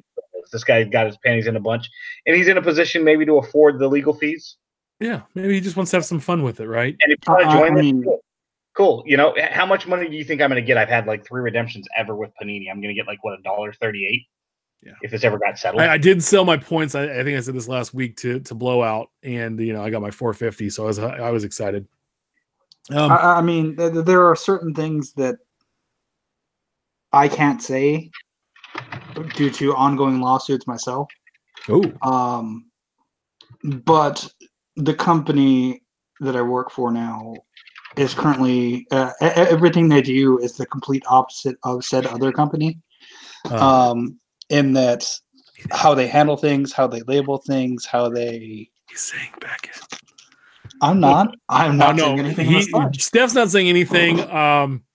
Yeah, if you want to DM me, I'll give you some information because I've heard this from, other shows and have some information. I won't put stuff on the spot. Real quick, I want to point a couple things out. Really appreciate Rich Frank tonight being really active in the chat. Absolutely. Said that Cardboard Connection was a good show. No, it wasn't a good show. It was a great show. Those guys were awesome. That's really what spurred me back into the hobby. He said that he thinks the website is up for sale. That was a rumor when we first started the show back in the summer that was up for sale. And Steph, you said they did a no-show at the last national, and that's because the guy that ran it was in prison for drugs and violation with weapons and some abuse charges and money laundering or stealing money from the company and a bunch of awesome things. Allegedly. So, well, no, he was later convicted of some of those felonies. I think it might still go up for sale at some point. Mike Smith. Yeah. Depending how you read it, it's either Mike Smith or Mike's Meth. Yeah. His last name is Smith with an E, Smith, for anybody not familiar. But I think at some point it probably does end up in his ex-wife's hands. And then she probably does sell it because, but that would be a conversation for a day if and when it ever happens. Oh, no. And so, no, it was interesting. And how much is that site really worth? And we know somebody that has some evergreen information that's on there that's probably, to him, worth quite a bit of money. No, and it was a great show with Doug and Doug Cataldo and Rob Bertrand and Paul Escodop on there. That was also kind of what got me hooked. I was listening every Wednesday and Friday night. The guys were great. They had a system where you could call in and talk to them. Mm-hmm. I called in a few times, and out Southwest Las Vegas guy was the first one that got me into the show. He's one of the first people I met. Charles, yeah. Charles. That's how I met Eric, those back pages, chatting through there. I was on there for quite a while. They actually had asked me to call in because we had a mutual friend, Tim, or acquaintance named Brad here locally. He was talking about, it was during Jerseygate when there was that big situation with Panini and Upper Deck and some other companies that had gotten kind of ripped off by some guy who had sold fake jerseys. And the whole thing was relics. And Brad kept saying, it's a fake card. It's a fake card. And I'm like, no, the jersey within may not have been game worn, but the card was still produced by Topps, Panini, and Upper Deck. It's a real card. It's just whether or not the authenticity of the material used, whether it be a jersey or a bat.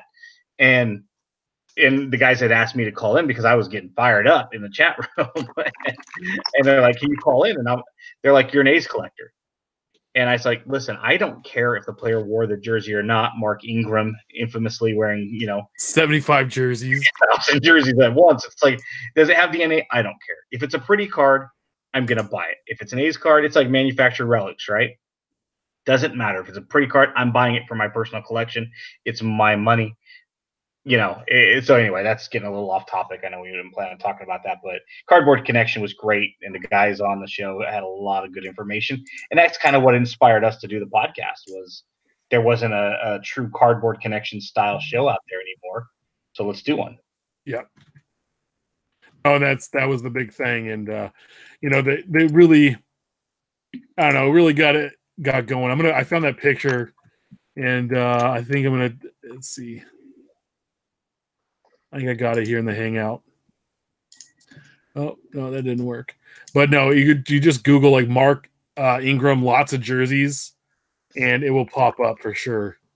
He's wearing it's also too a number. He's wearing the number 80, and he wore 28 and 22 with he wore 28 as a rookie, first year or two, and then it's ridiculous, like the jerseys. So check that out. I got it here. I just think I don't know, man. Here we go. This is what it looks like.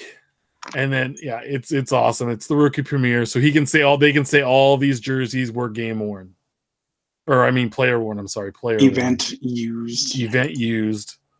Yeah. And look, it's like a 5XL jersey. Like that jersey's made for Shaquille O'Neal. Look how Right. long it is. See how much black material there is there, and he's wearing 17 or 18 of them. So you just mentioned a moment ago in the talk about the Panini lawsuit about it might change some of the wording, and our friend Paul Esco had preliminary sued Topps for Topps Now because of the Josh Harrison error, and the wording on there has changed. You know, the image here may or may not be, you know, it's subject to change prior to going out. And I think the error was what they'd called him John Harrison, if I'm not mistaken. Yeah, and, there's a misprint in Paul his name.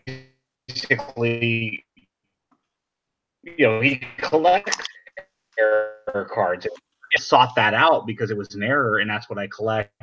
And anyway, his lawsuit had got dismissed. Matter of fact, the tweet still exists. What's that? The tweet actually still exists from Mark Ingram. Yeah, he says, "Ha ha ha ha! I'm at the rookie premiere, and I have like 17 Saints jerseys on." Yep. And that's the thing is, I think after Jersey Gate, the wording on the back of cards changed from, you know, it became event used or player worn and not game used. Well, have you noticed in Series 1 the jerseys? It even says game used. If you look at the 84 relic cards, they say game used. So do they? Yeah, which I find interesting, at least on the couple I've seen.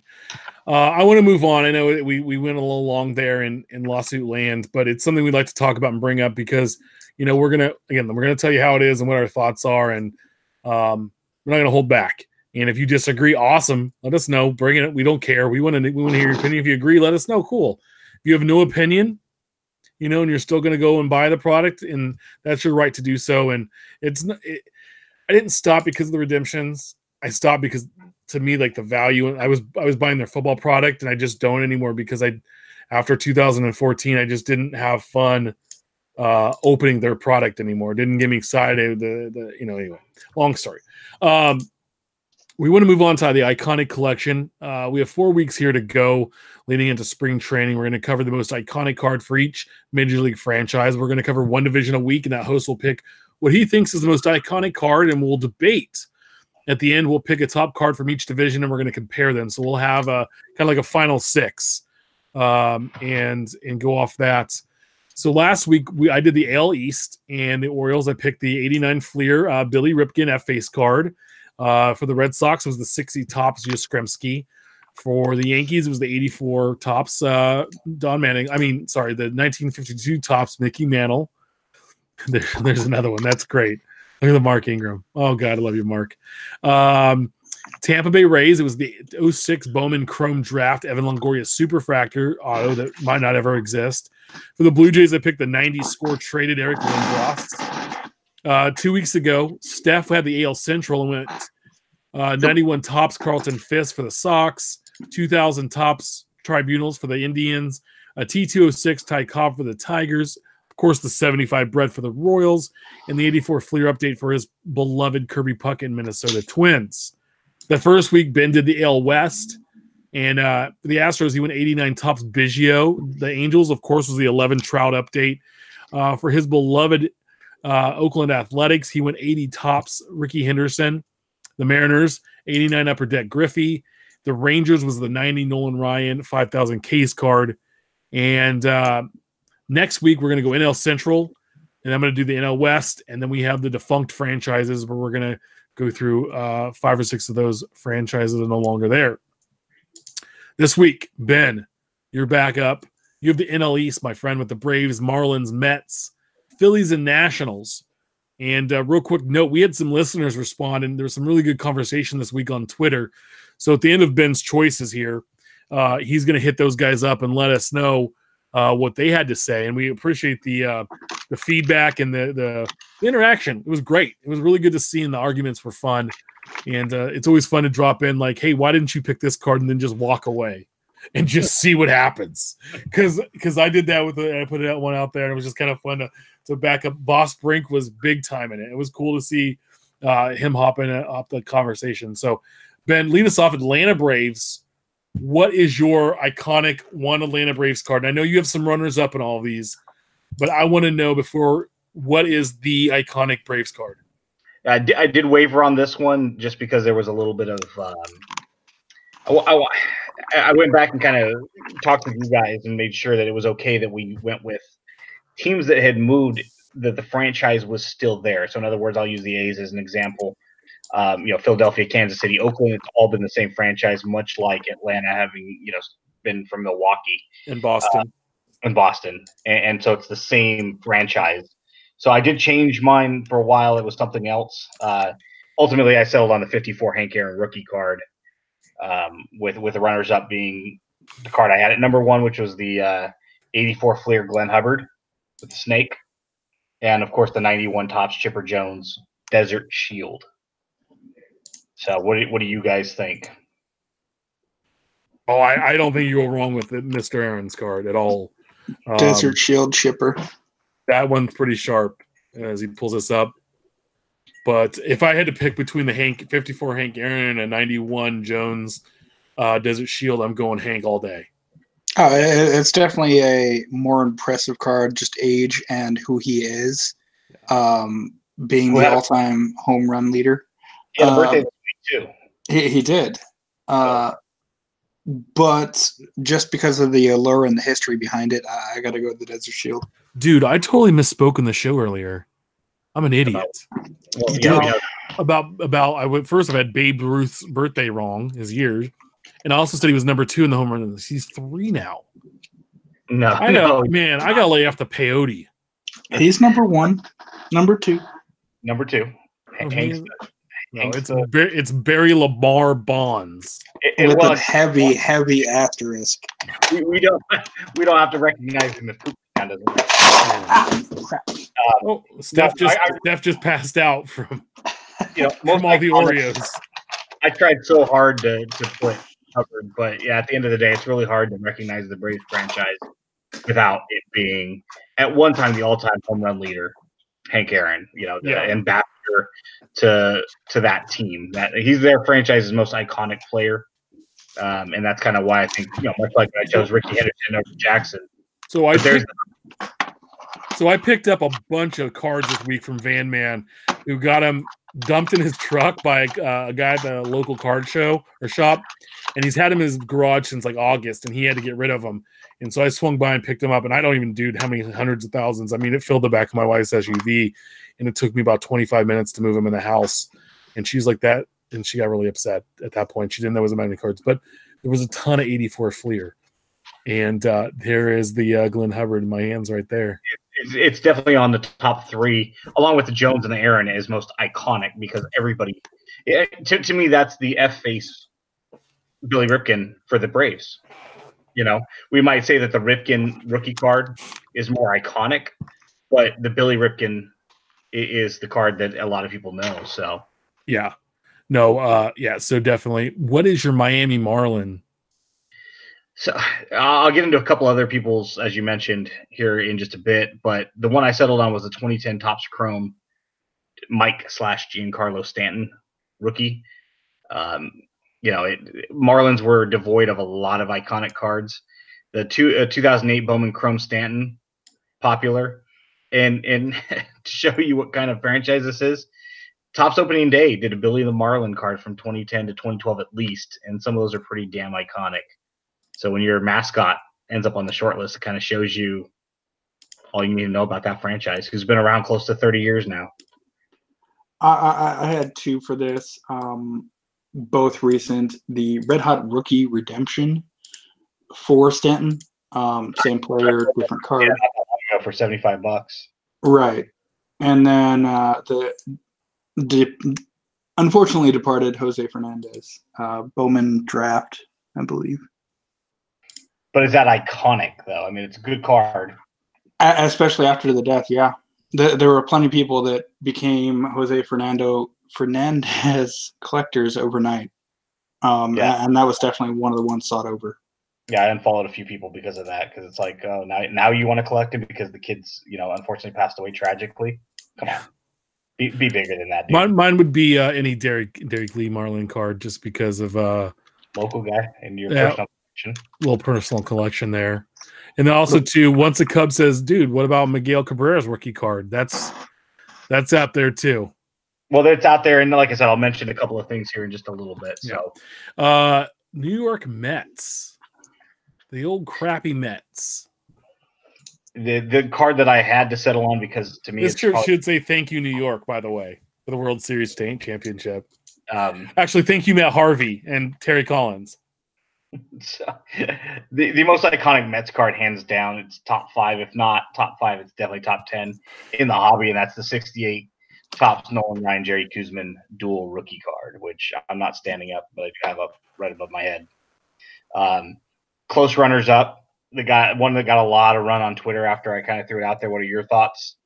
The 68 Tom Seaver rookie cup card, not a 67 rookie. Everybody, I think, identifies with that 68 Seaver. And for me personally, the 85 Topps Doc Gooden. Sorry, no Darryl Strawberry. Yeah, that's the one I picked out. Any of those strawberries would have been cool. 83 Topps. 83 sure. Traded? Yeah. But yeah, at the end of the day, just like Mattingly, no disrespect to Mattingly's 84, Donruss and Topps, it's hard to get past, Ryan Koosman. That I know Ryan's not a Mets great, but that card is a hobby great. And Koosman, it was a pretty good player for the Mets. Yeah. Just think, though, man, how come they weren't better? You have Seaver, Koosman, and Ryan. And I know Ryan was in a pen at the time, but really? They should have dominated the 70s, and they traded Nolan Ryan. For Jim, who was it? No, for Jim Fergosi, right? Yep. Yeah, they needed a third baseman, right? Mm-hmm. They traded him, 73, I think? Sounds about right. Yeah, I mean, Ryan hadn't really hit stride yet, but, to me, every time somebody mentioned on Twitter the 68 Seaver, I was like, look, Seaver is the Met. Mr. Ryan is not a Met, but the Ryan card is that iconic. Yeah. And somebody did tweet out today, I can't recall who it is, I didn't put in the notes, but that Seaver's number's retired, and it was some ridiculous number, like 42 different players have worn Nolan Ryan's number since Ryan left the Mets. Yeah. So that's all you need to know about. So Ryan was traded in December 10th of 71 by the Mets with Frank Estrada, Don Rose, and Leroy Stanton, maybe relation to Mike, to the Angels for Jim Fergosi. He was there until the November of 79 when he signed with the Astros 18 days later. God, free agency was cool back in the day because they actually signed before spring training started. So Nolan Ryan was part of a 4-for-1 in which he was part of the 4. Interesting. Yeah, but don't get down on Fergosi real quick, because I believe he was before that trade, he was like a 4 or 5 time All-Star. Believe so. 5-time All-Star, and he'd been in the MVP voting for 7 years. Now, all top 25 of those years too. So it wasn't like he was a scrub. Slouch. Sure. Yeah. So in the mid to late 60s and early 70s, you had some of the game's all-time greats attempting shots at managerial positions. I mean, you got Ted Williams with the Senators and the Rangers briefly. And acknowledging that for the Mets, in that everyone was going to choose Koosman, Ryan, or maybe the Dwight Strawberry players from the 80s. I went with the 65 Topps Yogi Berra. All-time great catcher, listed as a catcher-coach. But, I mean, Yogiisms, come on. Yeah, but he's not a Met. Outside of Hornsby's great, he was manager there for several years. Yeah, but still. Here's the thing, too. If you look at the Nolan Ryan trade, you have Seaver and Koosman. You had Tug McGraw out of the bullpen. You had a lot of talent on that team. Nolan Ryan, at 71, he'd only been around for a couple of years, probably deemed expendable. Yeah. Well, my favorite Yogi Berra card is the 87 Topps, where it's the Astros leaders card and he's on the mound talking. So, all right, Philadelphia Phillies. Who do you have for the Fightin' Phils? So I wavered on this one a little bit, just with the same player. That's all it came down to. So what Pat Burrell card did you pick? Well, I picked them all. I picked, come on. I picked Ryan Howard because I'm a big The Office fan. And I mean, whenever there's a character named after a Phillies legend, I mean, come on. And you enjoy Subway sandwiches. Eat fresh. Sorry. I initially went with the 73 Mike Schmidt, and I changed it to 74 only because 73 is a multiplayer rookie card, and it's probably not a lot like, to me, I started thinking about a lot like Tom Seaver, his 67 Topps. It just wasn't as recognizable as other multiplayer rookie cards are. Speaking of Nolan Ryan for one, Pete Rose for another. It's one of those ones that Schmidt's 73 is just not as recognizable as 74. And I also gave a secondary nod to the 75 Schmidt. The only reason I didn't put Schmidt there is because it's definitely not in the top 2 most iconic cards of the 75 Topps set. And maybe it could be 3, but it can't be 1 or 2 because of Brett and Yount's rookies. But the other 2 that I gave consideration to was the 81 Donruss Pete Rose and the 1980 Topps Gary Maddox. Dude, if you're not familiar with the 80 Topps Gary Maddox, Google that because that is friggin' awesome. That dude's afro and his face afro, his stash and his sideburns. I mean, dude, you're not cool unless you can pull off 1980 Gary Maddox look. That dude was happening. Those are mutton chops he's got going on there. That I tweeted out a while back. You're not cool. You can be cool, but you can't be 1990 Rick Honeycutt upper deck cool, because Honeycutt was looking down signing an autograph with his hat tipped and his sunglasses. And Rick Honeycutt lives in a world where he wishes he could be 1980 Topps Gary Maddox. Mm-hmm. That's all it comes down to. It's not iconic. It's just a really cool card, so I wanted to give it some run. That's all. So I can't not choose someone who shares my birthday and the birthplace of my wife. So I sticking with the Mike Schmidt rookie.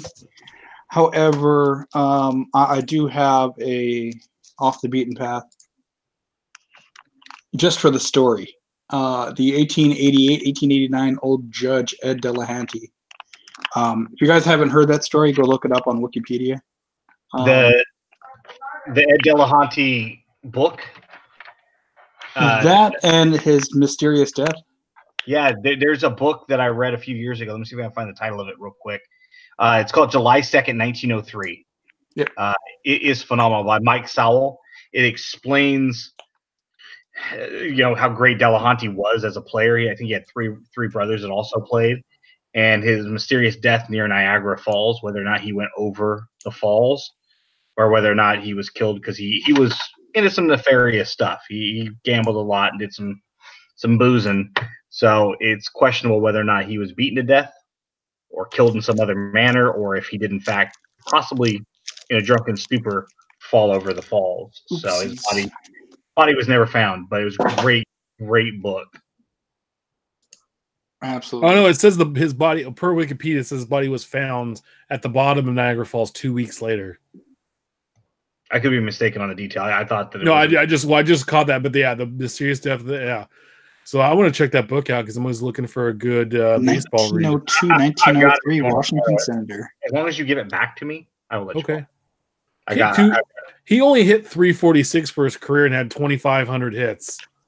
So he's one of the most. He's one of the most, probably one of the greatest baseball players that nobody knows of. Yeah. He's a lost name, but it's a great. I mean, I blew through that book in like 4 days. Tim is not a book that I would have thought we would have been mentioning tonight. So thanks for bringing that up because it's a fun read. Moving on, who's your Washington National? Real quick before we preface this, we only did the Nationals since they've been in Washington. The Expos, they're going to be one of our defunct franchises, and because they don't exist truly anymore, the franchise get carried over, but the name itself was all left behind in Montreal. So we did that for a handful of franchises like the St. we Louis did for Browns, St. Louis Browns, the Seattle Pilots, both Senators teams, which between the Twins and Rangers, and again the Expos. So who is your Washington National? It's pretty simple. This is one of the easier choices. For me, it came down to 2 cards, 1 player.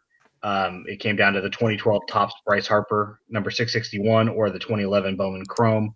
I went with the Topps because I just think it's more iconic. Not a big Bowman fan, so maybe I'm a little biased towards Topps. Which version of the 661? The facsimile auto one, not the actual auto. No. Excuse me, I'm sorry. The factory set one, or the short print. Now you're making me think. It's the one where he's batting. Oh, the leg kick one? Yeah.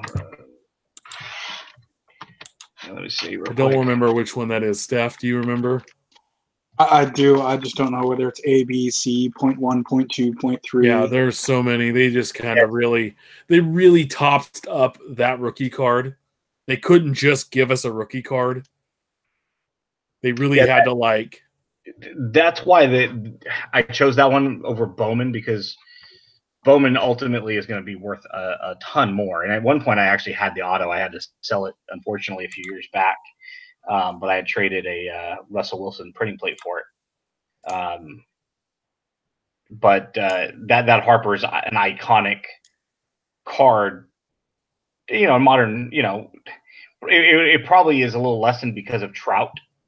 I think at least 3 or 4 years ago that Harper would have put the Trout under the table. Yeah. But now we know what the Trout is versus the Harper. But at one point, that Harper, 2012-13, that card would have crushed the Trout. You would have been a Trout in half to have the Harper. I mean, yeah, Harper was ridiculously popular, and that doesn't take anything away from the Bowman. I just think personally, I woke up to some good news this morning that the Giants might be one of the mystery teams involved in going after Harper.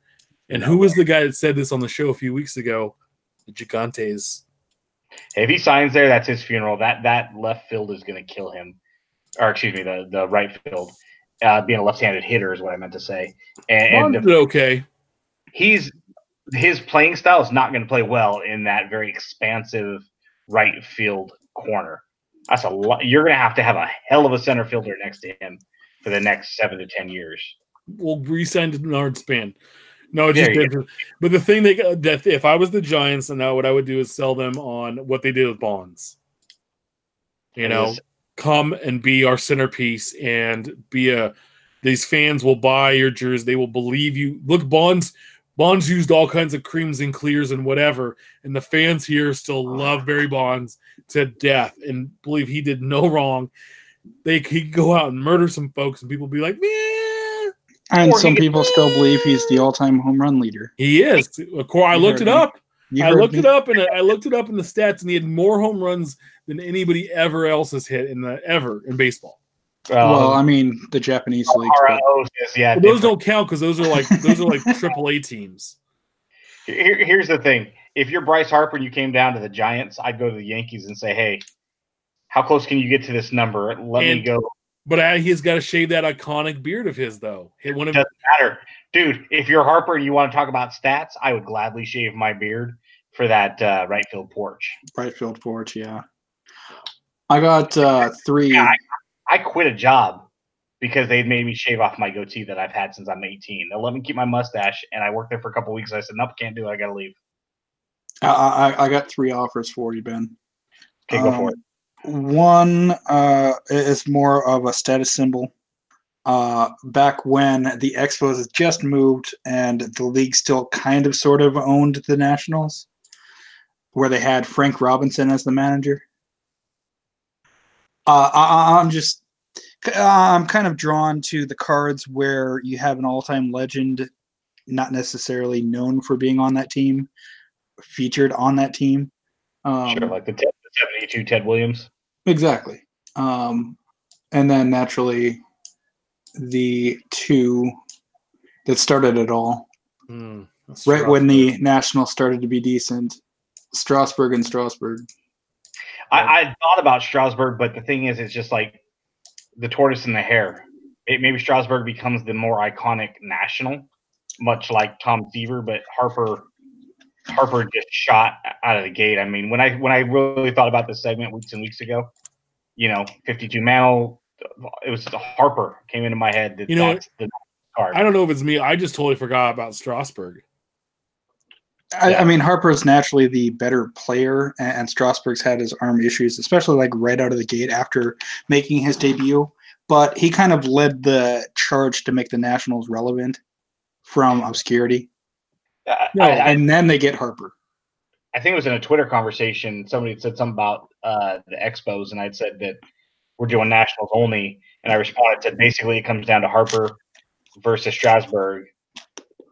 And that's kind of where it was at. And then I was just like, Harper's are more iconic. Then it came down to Harper versus Harper. Do you go with the top 661 or do you go with the Bowman Chrome? Well, and then there's one other.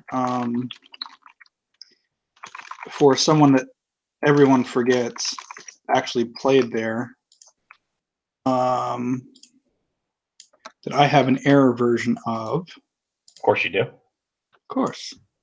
But how can it be an iconic card if everybody forgets that the player played there?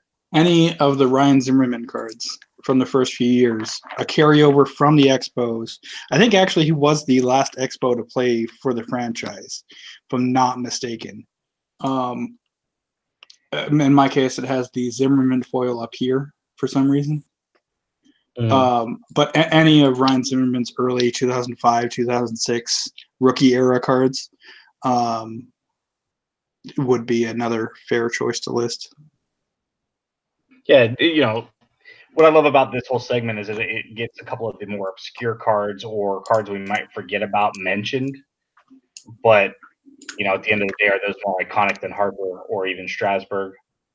At this point, I would imagine Max Scherzer has to have a card that probably eclipses even Zimmerman. Real quick, as we move on, I wanted to throw out a couple of other people that had kind of chimed in on Twitter. I threw it out there, I think, on Monday just to get some conversation going. Joe Alexander, you find him at catcher 19.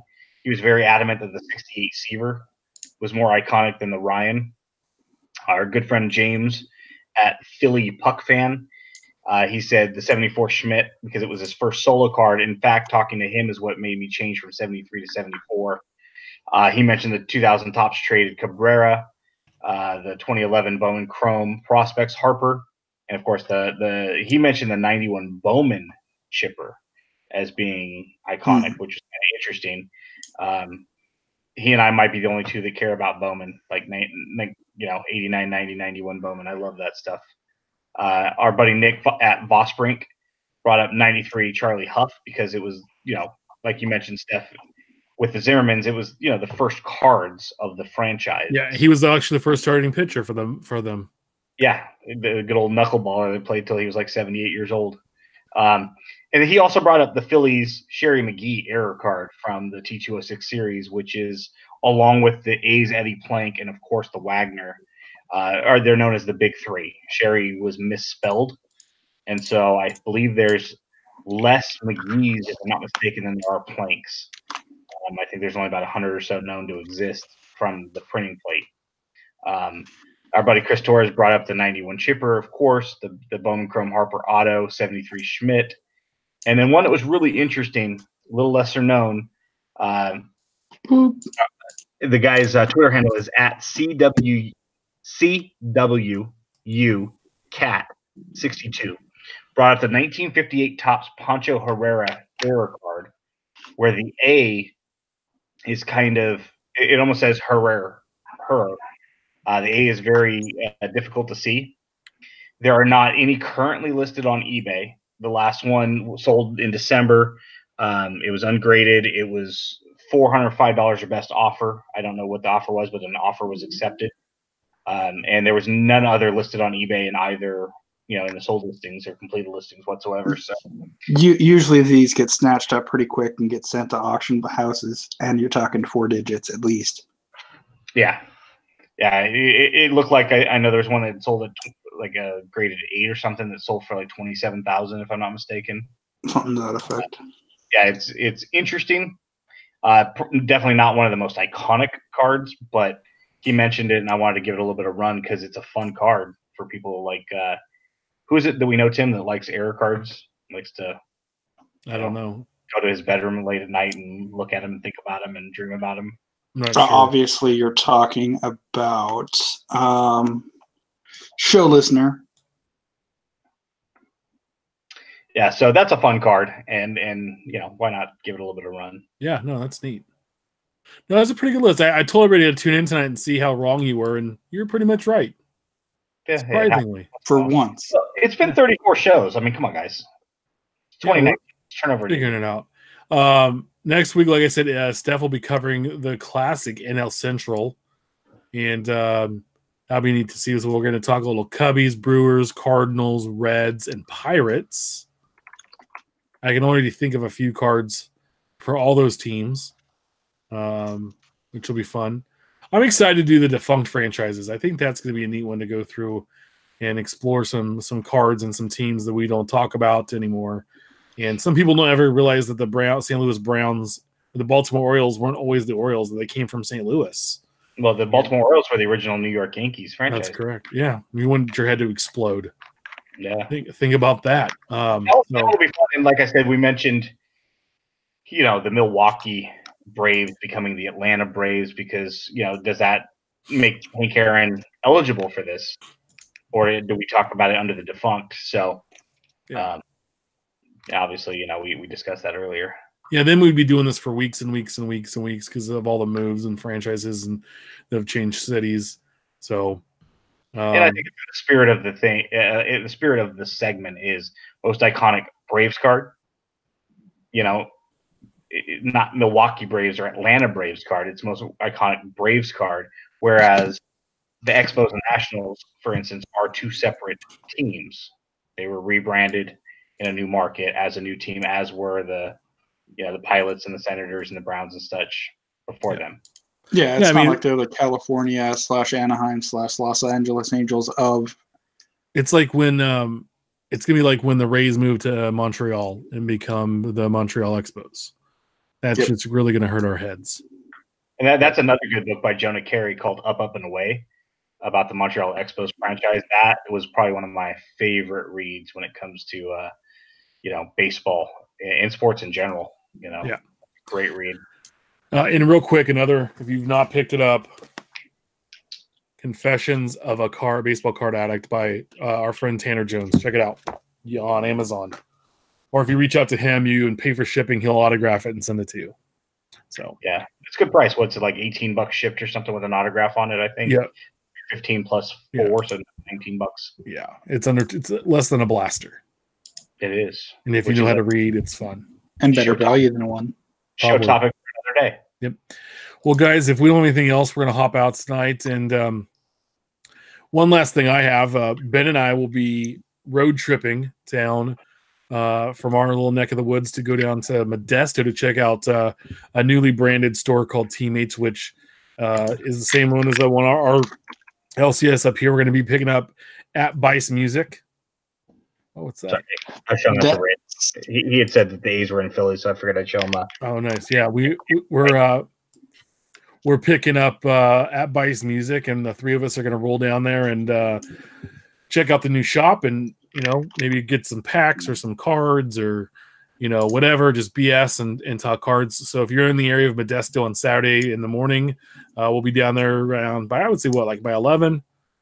We'll be hanging out if you want and to come out and I know Ken, by the way, Brent and Becca, that's for the mislabeling of podcasts, but and he didn't make it to the show. I told him there'd be a prize if he did. I will be at not necessarily setting up, but I'll be at the 3-day show, April 26th, 27th, and 28th. If you want to meet up, join, do something or other, and I have a few boxes for you.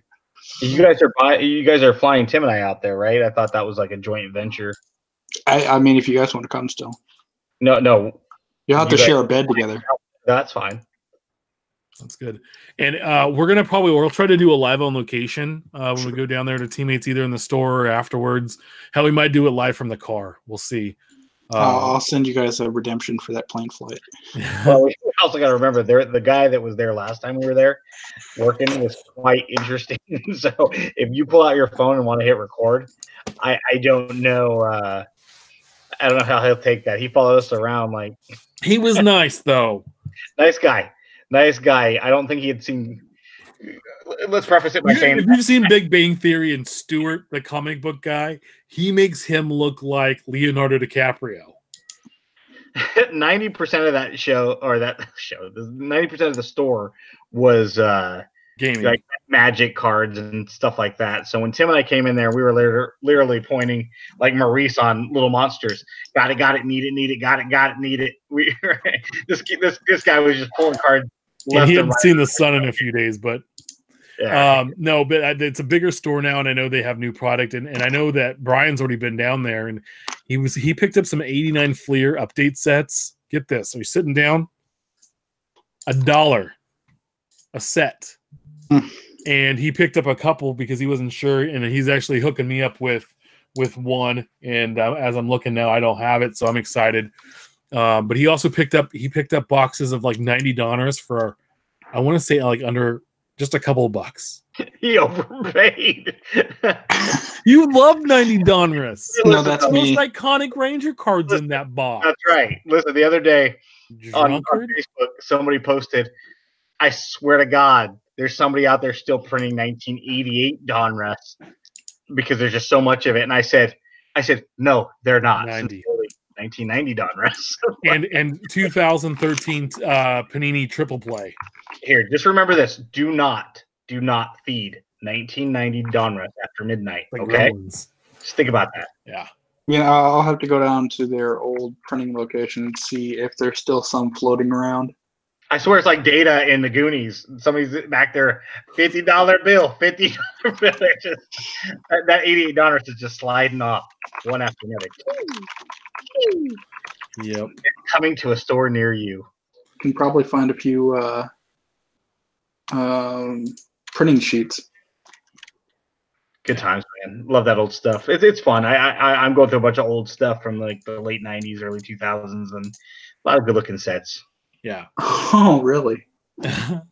Sorry, I just looked up their old location. They're right across the street from the the National Bowling Hall of Fame. Oh, that gives us some other reason to go down to Steph's neck of the woods. Yeah, that and him to take us to Whataburger since I've never been there. Sorry, the International Bowling. PBA bowling on the weekends, and I kid you not, Heather's like, dude, how old are you? I said, what's this supposed to mean? I said, like a teenager? She goes, no, you're like 70. And I'm like, well, hey. Yeah, nerd. It's cool. All right, guys, as we remember, we're always live every Wednesday at 8 p.m. Pacific Standard Time or 10 Central. 10 Pacific. 10 Central. Good Lord, Steph, on YouTube. Make sure to subscribe and review the show on iTunes, YouTube, and Stitcher. I heard we're on a bunch of other platforms too, so check us out on those as well. You can always follow us on Twitter about the cards. Follow Ben and his rants at our trading cards, and maybe you'll get lucky and he'll block you. Follow Steph at Junkwax Twins. Always follow me at Big Ship 79, and keep sharing your hobby stories, great pulls, and send your questions our way. Keep collecting, guys. We'll see you next, guys and gals. We'll see you next week, and love you. Yep. See you guys next week.